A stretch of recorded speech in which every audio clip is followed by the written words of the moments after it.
1995년 어느 뜨거운 오후 미국 펜실베이니아주 피츠버그의 한 은행으로 중년의 남자가 걸어 들어옵니다.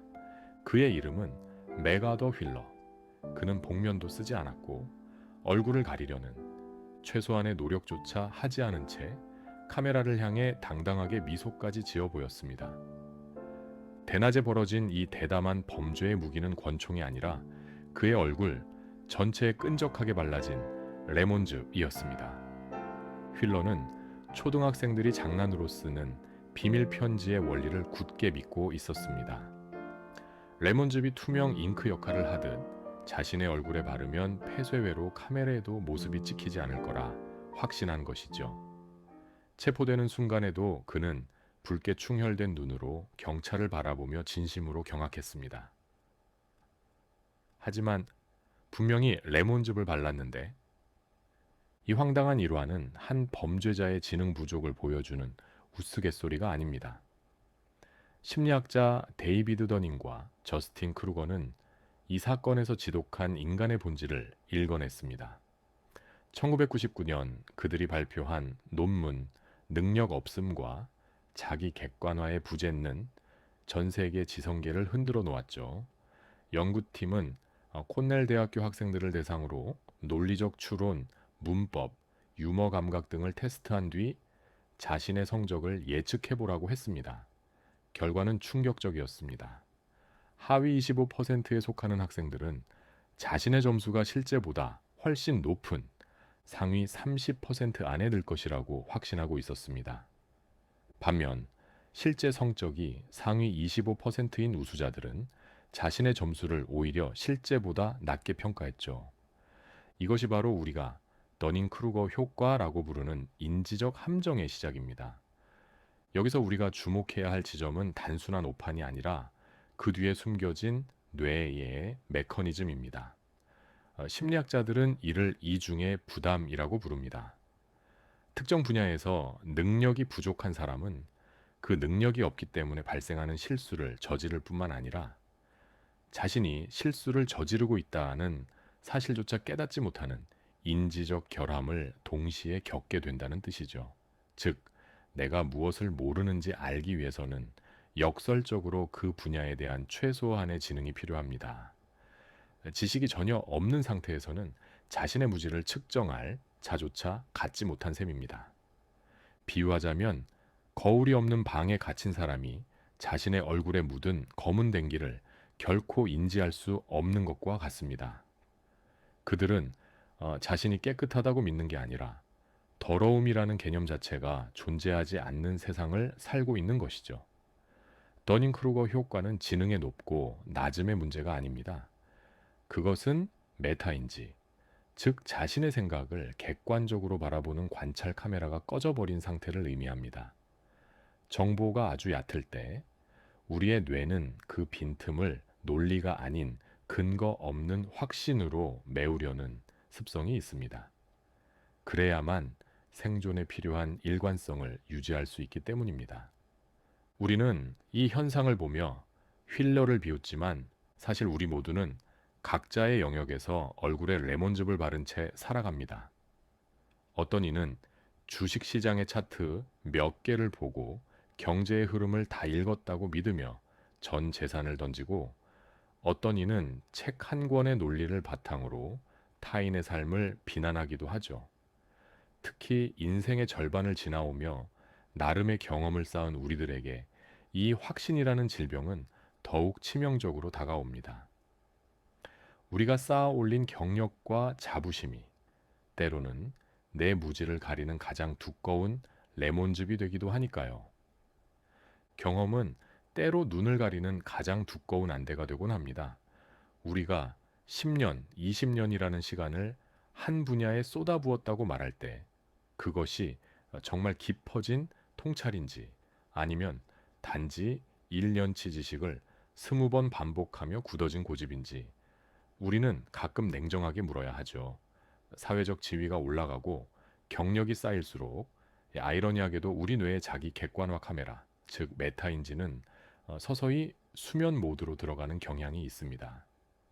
심리학자들의 연구에 따르면 전문성이 높아질수록 자신이 무엇을 모르는지 파악하는 능력보다 자신이 알고 있는 것만을 강화하려는 심리적 방어 기제가 훨씬 더 강력해지기 때문입니다. 실제로 어느 대형 소프트웨어 기업에서 실시한 흥미로운 조사가 있습니다. 숙련된 엔지니어들을 대상으로 자신의 실력을 스스로 평가하게 했더니 전체의 42%가 자신을 상위 5% 이내의 핵심 인재라고 믿고 있었죠. 통계적으로 결코 성립할 수 없는 이 기이한 숫자는 경력이 쌓일수록 자신의 오류를 교정할 기회를 상실한다는 사실을 증명합니다. 전문직 집단일수록 자신의 판단을 의심하기보다 그동안 쌓아온 성공의 기억을 근거로 자신의 정답률을 과대평가하는 함정에 빠지기 쉽습니다. 이것이 바로 중년 이후에 찾아오는 가장 은밀하고 위험한 지능의 정체기입니다.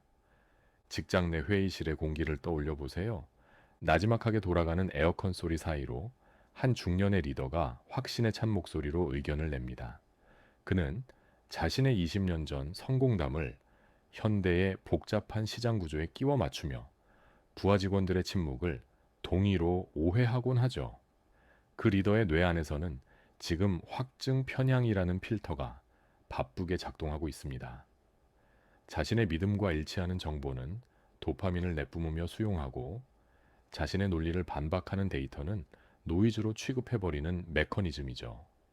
그는 지금 자신이 매우 논리적이고 합리적인 판단을 내리고 있다고 믿지만 사실은 뇌가 만들어낸 달콤한 확신의 늪에서 허우적대고 있을 뿐입니다.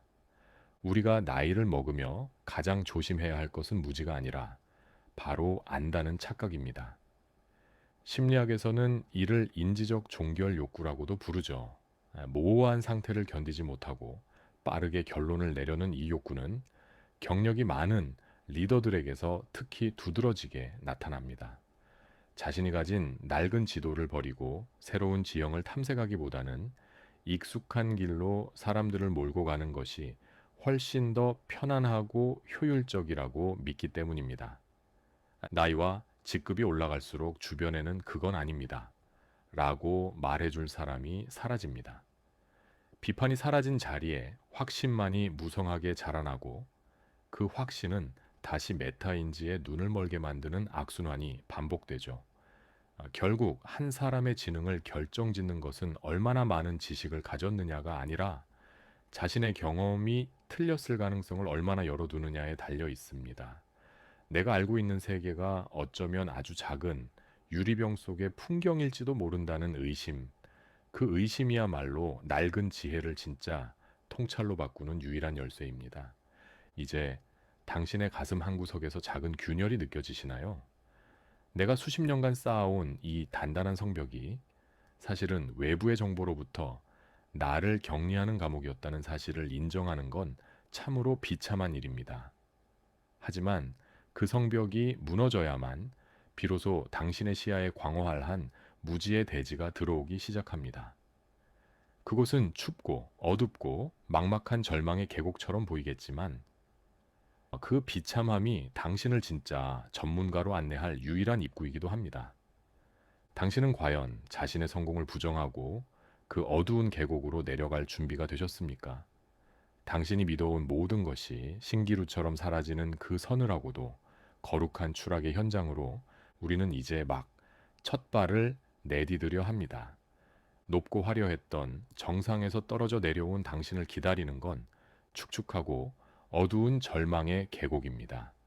이곳에선 그동안 당신을 지탱해주던 확신이라는 땔감이 더 이상 타오르지 않죠. 오히려 내가 가진 지식이 얼마나 보잘것없는지 그 거대한 구멍들이 하나둘 보이기 시작합니다. 심리학에서는 이 지점을 인지적 성장의 가장 고통스러운 구간이라 부릅니다. 지식의 양이 임계점을 넘어서는 순간 자신감이 바닥으로 수직 낙하하는 기이한 현상. 아이러니하게도 이 비참한 추락이야말로 당신이 진짜 지성의 문턱에 들어섰다는 가장 확실한 입장권입니다. 2500년 전 아테네의 지저분한 광장을 떠돌던 한 노인이 있었습니다. 델포이의 신탁은 그가 세상에서 가장 지혜롭다고 선언했지만 소크라테스는 그 말을 믿을 수 없었죠. 그는 정치가와 시인, 기술자들을 찾아다니며 끈질기게 질문을 던졌습니다. 결과는 어땠을까요? 그들은 자신이 모르는 것조차 안다고 착각하며 살고 있었고, 오직 소크라테스만이 내가 아무것도 모른다는 사실을 명확히 인지하고 있었습니다. 너 자신을 알라는 그의 외로운 외침은 단순히 겸손하라는 도덕적인 훈계가 아니었습니다.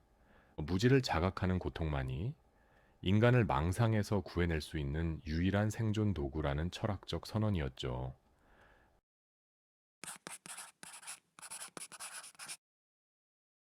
진짜 전문가들은 왜 매일 밤 스스로가 가짜인 것 같다는 불안에 시달릴까요? 심리학자들은 이를 가면 증후군이라 부릅니다. 실력이 쌓일수록 그들이 마주하는 지식의 지평선은 더 멀어지고 그 광활한 미지의 영역에 압도당하기 때문이죠. 더닝과 크루거의 그래프에서 이 계곡은 가장 깊고 어둡지만 동시에 가장 정직한 공간입니다. 이곳에선 더 이상 남을 속일 필요도 나 자신을 부풀릴 필요도 없으니까요. 지적 성장은 무엇을 채우는 과정이 아니라 내가 가졌던 낡은 확신들을 하나씩 비워내며 그 비참함을 견디는 과정입니다. 공부하면 할수록 세상이 더 복잡하고 두려워지는 건 당신이 퇴보하고 있어서가 아닙니다. 촛불 하나가 밝히던 좁은 방에서 벗어나 거대한 전등 아래서 끝없는 어둠의 면적을 목격했기 때문입니다. 지식의 저주는 우리를 절망케 하지만 그 절망을 통과한 사람만이 비로소 타인의 의견을 경청하고 자신의 오류를 수정할 수 있는 지적 유연함을 얻게 됩니다. 이제 당신을 괴롭히는 그 자기 의심을 지적인 성장의 연료로 치환할 시간입니다. 낡은 나를 태우고 남은 그 고요한 재 위에서 우리는 과연 어떤 새로운 종류의 힘을 발견하게 될까요?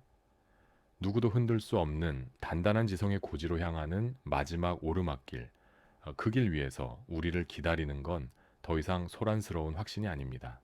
이 계곡의 바닥을 딛고 일어서는 순간 당신의 권위는 비로소 타인을 압도하는 침묵의 힘으로 완성되기 시작합니다.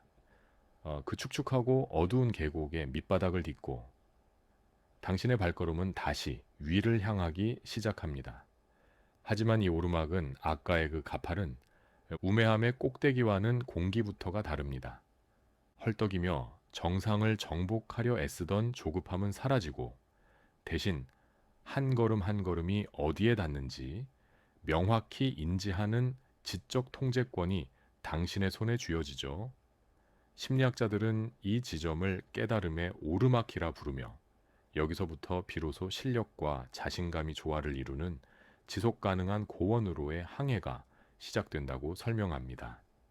최근 듀크 대학교의 심리학자 마크 리어리 교수가 발표한 연구 데이터에 따르면 지적 겸손이 높은 사람일수록 복잡한 정보를 처리하는 능력이 뛰어나고 자신의 오류를 수정하는 속도가 압도적으로 빠르다는 사실이 밝혀졌습니다. 지적 겸손이란 단순히 성격이 착한 것이 아닙니다.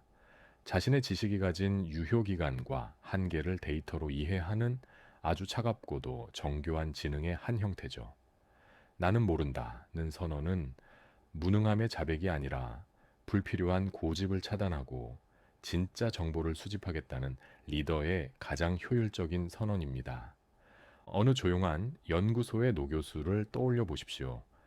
수십 년을 한 분야에 바친 그는 새파랗게 어린 대학원생이 가져온 새로운 가설 앞에서도 내가 틀렸을 수도 있겠군. 다시 한번 검증해 보세. 라며 눈을 빛냅니다. 그의 주름진 눈가에는 권위를 잃을까 두려워하는 조급함 대신 진리에 한 발짝 더 다가갔다는 기분 좋은 흥분이 서려 있죠. 반면 우매함의 꼭대기에 갇힌 이들은 자신의 정답이 공격받을 때 아드레날린을 내뿜으며 방어 기제를 가동하지만 이 노련한 지적 통치자는 타인의 비판을 내 시스템의 오류를 잡아줄 무료 컨설팅이자 시스템 업데이트로 받아들입니다. 이 메커니즘은 우리 뇌의 가소성과도 연결됩니다. 자신의 오류를 인정하는 순간 뇌는 새로운 신경망을 형성하며 정보를 재배열하기 시작하죠. 하지만 확신에 갇혀 입을 닫아버리면 뇌는 낡은 정보를 반복 학습하며 스스로 고립되어 갈 뿐입니다. 타인의 비판을 지적인 자양분으로 치환하는 기술은 우리가 끊임없이 갖춰야 할 가장 강력한 지적 자산입니다. 주변 사람들이 당신에게 진실을 말하기 시작할 때 비로소 당신의 사회적 영향력은 진짜 권위로 변모합니다. 이제 당신은 근거 없는 자신감이라는 낡은 외투를 벗어 던졌습니다. 그 자리에는 오랜 시간 계곡을 견디며 다져온 근거 있는 실력과 나의 무지를 도구로 쓸 줄 아는 영리한 겸손함이 자리 잡고 있죠. 전문가들이 말하는 최종적인 변이란 바로 이런 것입니다. 아는 척하며 소모되던 에너지를 진정으로 알아가는 기쁨으로 전환하는 것. 당신이 오늘 밤 당신의 무지를 기분 좋게 인정하며 잠들 수 있다면 당신은 이미 상위 1%의 지성인들이 머무는 그 고요한 고원에 도착한 셈입니다. 거울 속의 당신을 다시 한번 바라보십시오. 무언가 깊이 있는 여유와 날카로운 통찰이 공존하는 눈빛이 당신을 맞이할 겁니다. 당신은 이제 더 이상 테이블 안쪽에서 멍청한 표정을 짓고 있던 그들 중 한 명이 아닙니다. 자신의 판단조차 객관적으로 의심하며 최선의 답을 찾아내는 진짜 삶의 통치자죠. 오늘 우리가 함께 걸어온 이 지능의 여정은 여기서 끝나는 것이 아닙니다. 오히려 더 거대하고 흥미로운 지혜의 바다를 향한 새로운 출발선일 뿐이죠. 내일 아침 당신이 마주할 세상은 오늘보다 훨씬 더 넓고 투명해져 있을 겁니다. 당신이 당신의 한계를 인정하고 그 너머를 궁금해하기 시작한 바로 그 찰나의 순간부터 말이죠.